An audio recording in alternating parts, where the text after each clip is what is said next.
Hello viewers, నేను Rohan. Welcome to social post. Present ఉన్న జనరేషన్లో చాలామంది లా ప్రొఫెషన్లోకి రావాలి అని కోరుకుంటున్నారు. ముందులా లేదు. చాలామంది ఇంతకుముందు ఇంజనీరింగ్ అంటే ఎక్కువ ఇంట్రెస్ట్ చూపించేవాళ్ళు. ఇప్పుడు అలా కాకుండా లా మీద కూడా ఇంట్రెస్ట్ చూపిస్తున్నారు. కాబట్టి అసలు లాలో జాయిన్ అవ్వాలి అంటే బెస్ట్ కాలేజెస్ ఏమున్నాయి, అసలు ఏ ఎగ్జామ్ రాస్తే మనం లాలో జాయిన్ అవ్వచ్చు, లాలో జాయిన్ అయిన తర్వాత కెరీర్ ఎలా ఉంటుంది, అసలు ఏ ఎంట్రన్స్ ఎగ్జామ్ రాస్తే ఏ కాలేజ్లో మనకు సీట్ వస్తుందనే విషయాలన్నిటినీ డీటెయిల్డ్గా తెలుసుకునే ప్రయత్నం చేద్దాం. మనతో పాటు career launcher vice president Krishna గారు ఉన్నారు. ఆయనతో మాట్లాడదాం. హలో కృష్ణ గారు. హలో అండి. సో ఒక మంచి లా కాలేజ్లో జాయిన్ అవ్వాలంటే బెస్ట్ లా ఎంట్రన్స్ ఎగ్జామ్స్ ఏమున్నాయండి? సో ఇప్పుడు మనకి లా మార్కెట్లో చాలా చేంజెస్ వచ్చినాయండి. ఒకప్పుడు జనరల్గా స్టూడెంట్స్ లా ప్రిపేర్ అయ్యేటోళ్ళు ఏం చేసేటోళ్ళు అంటే ఒక 3 years ఎల్ఎల్బి ప్రోగ్రామ్ చేసేటోళ్ళు. ఈ 3 years ఎల్ఎల్బి ప్రోగ్రాంలో వాళ్ళు ఏదైనా ఒక గ్రాడ్యుయేషన్ చేసి ఒక బీఎస్సీనో బీకామో బీఏ చేసుకుని మళ్ళీ 3 years దానికి వెళ్ళేటోళ్ళు కూడా. సో ఈ టోటల్ టెన్యూర్ 3+3 6 years అయ్యేది. సో మనకి నేషనల్ లా యూనివర్సిటీస్ని ఎస్టాబ్లిష్ చేసినాక ఇండియాలో ఫస్ట్ టైం ఎస్టాబ్లిష్ చేసినటువంటి national law university NLSIU Bengaluru. People call it as Oxford of the east. దాని తర్వాత లీగల్ ఎడ్యుకేషన్ మొత్తం డైమెన్షనే మారిపోయింది. సో ఇప్పుడు కొత్తగా వచ్చినటువంటి నేషనల్ లా యూనివర్సిటీస్లో ఈ కాలేజెస్లో లా కాలేజెస్లో లా అనేది ఈ 3+3 బ్రేక్ 6 years కాదు. It's a 5 years integrated programme. So student 12th standard తర్వాత డైరెక్ట్గా ఈ 5 years ఇంటిగ్రేటెడ్ ప్రోగ్రాంలో జాయిన్ అవుతున్నాడు. సో దీనికోసం కొన్ని స్టేట్ గవర్నమెంట్ రన్ చేసేటువంటి నేషనల్ లా యూనివర్సిటీస్ ఉన్నాయి. ఇది కాకుండా ప్రైవేట్ యూనివర్సిటీస్ ఉన్నాయి. మనకి ఎప్పటి నుంచో ఈ ఆర్థోడాక్స్ ఎగ్జిక్యూషన్ ఏమైతే నడుస్తుందో ఈ ఉస్మానియా యూనివర్సిటీలో ఆంధ్ర యూనివర్సిటీలో రన్ చేసే లా ప్రోగ్రామ్స్ అవి కూడా ఉన్నాయి. ఇందులో మీకు బెస్ట్ కాలేజెస్ అని చెప్పుకోవాలంటే ఇంకా నేషనల్ లా యూనివర్సిటీస్ మనం బెస్ట్ కాలేజ్ అని చెప్పుకోగలుగుతామండి. సో మనకి ఆల్మోస్ట్ ప్రతి స్టేట్కి ఒక లా కాలేజ్ ఉన్నది. మనకి హైదరాబాద్లో నల్సార్ యూనివర్సిటీ హైదరాబాద్ ఉన్నది. మనకు ఆ పక్కన ఉన్న స్టేట్ ఆంధ్రాలో తీసుకుంటే దామోదరం సంజీవయ్య యూనివర్సిటీ విశాఖపట్నంలో ఉంది. సో మనకు బెంగళూరు తీసుకున్నట్టు కర్ణాటక స్టేట్లో NLSIU Bengaluru, the first college. తమిళనాడులో మనకి త్రిచిలో ఉంది. మనకి కేరళలో మనకి కోచిన్లో ఉంది. ఈ నేషనల్ లా యూనివర్సిటీస్ టోటల్ మనకి 26 ఉన్నాయండి. ఓకే. ఇందులో NLU ఢిల్లీ అనేది even though they are conducting their own entrance test, they are not a part of common admission process. ఈ మిగిలిన 25 law colleges they are conducting a test called CLAT, CLAT, common law admission test. Okay. దీన్ని మనం the most important test కింద చెప్పుకోవచ్చు మనం. దీని నుంచి it's a single entrance test for 25 NLUs and the test scores are accepted at a lot of other private colleges also. అంటే వేరే నర్సింహుంజి యూనివర్సిటీ తీసుకుంటే మనం లాకి అందులో 20% ఆఫ్ ద సీట్స్ని క్లాట్ స్కోర్ ఉన్నటువంటి వాళ్ళకే ఇస్తున్నారు అందులో. So this CLAT is considered to be one of the predominant exams for any law aspirants. So మిగతా ఎగ్జామ్స్ లా ఎంట్రన్స్ ఎగ్జామ్స్తో పోల్చుకుంటే వీటికి వాటికి ఏంటంటే డిఫరెన్స్? అంటే మనకి ఇప్పుడు ఇవాళ ఈ క్లాట్ని మనం ఒక రకంగా ఎలా డిఫైన్ చేద్దాం? ఈ లా ఎంట్రన్స్ ఎగ్జామ్ ప్రాసెస్ని మనం ఒక స్టేట్ లెవెల్ అని ఒక నేషనల్ లెవెల్ అని డిఫైన్ చేద్దాం. మన స్టేట్ లెవెల్ అంటే ఇప్పుడు మనం తెలంగాణ స్టేట్లో మనం చూసుకుంటే largely Osmania university affiliated colleges ఉంటాయి. ఇందులో మనకు ఉస్మానియా యూనివర్సిటీ మెయిన్ క్యాంపస్ కానీ, ఓ పెండికంటి లా కాలేజ్ అని, పడాల రామారెడ్డి కాలేజ్ అని, ఇటువంటి కాలేజీలు అన్నీ ఉన్నాయి. మనకి కేశవ్ మెమోరియల్ కాలేజ్ అని, ఇవన్నీ కూడా they come under Telangana state.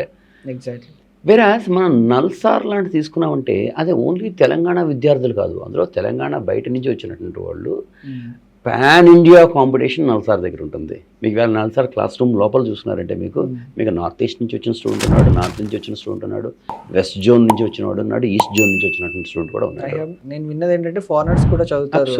Absolutely foreign students కూడా ఉన్నారు. సో మీకు ఓవరాల్గా దీన్ని మనం ఈ లా ఎంట్రన్స్ ఎగ్జామ్ని 2 categories డివైడ్ చేద్దామండి. Number 1 we are talking about a state level entrance test. Number 2 we are talking about national level entrance test. మీరు ఈ నేషనల్ లెవెల్ ఎంట్రన్స్ టెస్ట్లో మనం డిస్కస్ చేసినట్టుగా CLAT will play a very important role. CLAT తర్వాత ఇందాక మనం అనుకున్నట్టు national law university Delhi they conduct their own entrance test. దాన్ని మనం ILET అంటాం, all India law entrance test, దాన్ని ILET అంటాం. ఓకే. ఇది కాకుండా మన దగ్గర ఈ Symbiosis university they conduct their own entrance test, దాన్ని మనం SLAT అంటాం. నర్సింహుంజి university they conduct their own entrance test, దాన్ని NLAT అంటాం. ఓకే. ఇది కాకుండా Christ university Bengaluru they conduct their own entrance test. మన మహారాష్ట్ర స్టేట్ బేస్డ్ కాలేజెస్ ఏమున్నాయో they conduct their own entrance test called MSCET లా అంటాం దాన్ని. ఓకే. ఇది జిందాల్ గ్లోబల్ లా యూనివర్సిటీని ఇండియాలో rather we consider this are the predominant global college. ఈ కాలేజీ ఒకప్పుడు LSAT అని ఒక టెస్ట్ స్కోర్ తీసుకునేది. Now they started accepting the UK law entrance exam score, that is LNAT score as well. ఇది మన దగ్గర ఉన్నటువంటి ఓవరాల్ కాలేజ్ సినారియో అండి. ఇందులో మీరు ఈ నేచర్ ఆఫ్ ద టెస్టింగ్ చూసుకుంటే క్లాట్లో మనకు ఒక 120 క్వశ్చన్స్ ఉంటాయి. ఇందులో ఒక ఇంగ్లీష్ లాంగ్వేజ్ అని, లాజికల్ రీజనింగ్ అని, లీగల్ రీజనింగ్ అని, జనరల్ నాలెడ్జ్ అని, క్వాంటిటేటివ్ టెక్నిక్స్ అని ఉంటాయి. ఓకే. వెరాస్ మీరు ఇదే ఐలెట్ ఎగ్జామ్ తీసుకుంటే ఈ ఐలెట్ ఎగ్జామ్లో ఈ క్వాంటిటేటివ్ టెక్నిక్, లీగల్ ఉండవు. అందులో ఓన్లీ 3 ఏరియాస్ ఉంటాయి. అందులో ఇంగ్లీష్ అని, జీకే అని, లాజికల్ రీజనింగ్ అని ఉంటాయి. ఓకే. వేరే సింబయాసిస్ చూసుకుంటే మళ్ళీ అన్ని సెక్షన్స్ ఉంటాయి మళ్ళీ. So the nature is slightly different. ఇప్పుడు క్లాట్ ఎగ్జామ్ 120 క్వశ్చన్స్ కండక్ట్ చేస్తున్నారు, ఐలెట్ 150 క్వశ్చన్స్ కండక్ట్ చేస్తున్నారు. వేరాస్ మనం సింబయాసిస్ తీసుకుంటే it's only for 60 questions and then 60 marks year. ఇక్కడ స్టూడెంట్స్ ఆలోచించాల్సింది ఏంటంటే మనం డిఫైన్ చేసినట్టుగా ఒక student he's exceptionally good in English language, he's very good at critical reasoning, unfortunately he's not up to date with GK kind of area అనుకుందామండి. మాకు parent మన దగ్గరకు వచ్చి ఏ ఎగ్జామ్ రాపియాలి, ఇది మా వాడి దగ్గర ఉన్న స్ట్రెంత్, ఇది మా దగ్గర ఉన్నటువంటి వీక్నెస్ అన్నప్పుడు మనం కళ్ళు మూసుకుని డైరెక్ట్గా చెప్పేది ఈ రెండే మీ వారి స్ట్రెంత్ అనుకున్నప్పుడు ఆ ఎల్నాట్ ఎగ్జామ్ రాయించండి చెప్తాం. ఎందుకంటే ఎల్నాట్లో ఈ రెండే ఉంటాయి. మా చైల్డ్కి అన్నీ మంచిగా వస్తాయి, మా చైల్డ్కి ఆ లీగల్ రీజనింగ్ మీద గ్రిప్ రావట్లేదు, మా చైల్డ్కి ఏదో క్వాంటిటేటివ్ టెక్నిక్స్ అస్సలు రాదు, అటున్నప్పుడు ఐలెట్ ఎగ్జామ్ పంపించాడు. అందులో ఆ రెండూ లేవు. అందులో ఓన్లీ వెర్బల్ ఎబిలిటీ ఉంది, జీకే ఉంది, లాజికల్ రీజనింగ్ ఉంది. సో బేస్డ్ ఆన్ మన ఈ ట్రైనింగ్ ప్రాసెస్లో స్టూడెంట్స్ని వాళ్ళ ఎక్స్పెక్టేజ్ని బట్టి వాళ్ళ మాక్ టెస్ట్లో స్కోర్స్ ఎలా పెర్ఫామ్ చేస్తున్నారని చూసి దానికి అకార్డింగ్గా మనం రైట్ కాలేజ్ డిఫైన్ చేస్తాం. సో ఈ ఎంట్రన్స్ ఎగ్జామ్స్ అన్నింటికి స్టూడెంట్స్ ఎప్పుడు రాయాలండి ఈ test? It's a very good question అండి. క్లాట్ ఎగ్జామ్ నుంచి ఈ ఐలెట్ ఎగ్జామ్ వరకు ఎన్ని ఎగ్జామ్స్, 2023 ఎగ్జామ్స్ అన్నిటినీ డిసెంబర్కి ప్రీపోన్ చేశారు. It's a very difficult situation. ఇప్పటికి కూడా రూరల్ ఏరియాలో ఉన్న చాలామంది స్టూడెంట్స్కి, పేరెంట్స్కి దీని మీద ఒక ఐడియా లేదు. అంటే ఇవాళ రూరల్ ఏరియాలో స్టూడెంట్, పేరెంట్ ఏమనుకుంటున్నారంటే నా ఇంటర్మీడియట్ సెకండ్ ఇయర్ అయిపోనివ్వండి, మార్చి, మే, ఏప్రిల్లో ఎగ్జామ్స్ అవుతాయి, నేను అప్పుడు ఎంట్రన్స్ ఎగ్జామ్స్కి ప్రిపేర్ అవుతాను, then I will write entrance exam, I will crack. కానీ అన్ఫార్చునేట్లీ ఎగ్జామ్ నుంచి బయటకు వచ్చినాక అర్థమైంది ఏంటంటే అప్పుడు వాళ్ళ సెలక్షన్ ప్రాసెస్ కూడా అయిపోయిందండి. So please understand, clot exam ఒక 12th స్టాండర్డ్ స్టూడెంట్ తన 12th చదువుతూ ఉండగా డిసెంబర్ నెలలో రాయాలండి ఎగ్జామ్. 12th అయిపోకుండా, 12th ఇంకా అవ్వకుండా, ఇంకా 12th బోర్డ్ ఎగ్జామ్స్కి అవ్వకుండానే డిసెంబర్ నెలలో ఎగ్జామ్ రాయాలి. డిసెంబర్లో ఎగ్జామ్ రాస్తే 1 వీక్లో రిజల్ట్ వస్తుంది. డిసెంబర్ 1st సండే ఎగ్జామ్, 1 వీక్లో రిజల్ట్ వస్తుంది. Then the counselling process will start. ఈ స్టూడెంట్కి అంటే ప్రజెంట్ 11th స్టాండర్డ్ చదువుతున్నాడు, ఇప్పుడు జూన్లో జాయిన్ అవుతున్నాడు అనుకుందాం. ఈ విద్యార్థికి 2028 జూన్లో కంప్లీట్ అవుతుంది.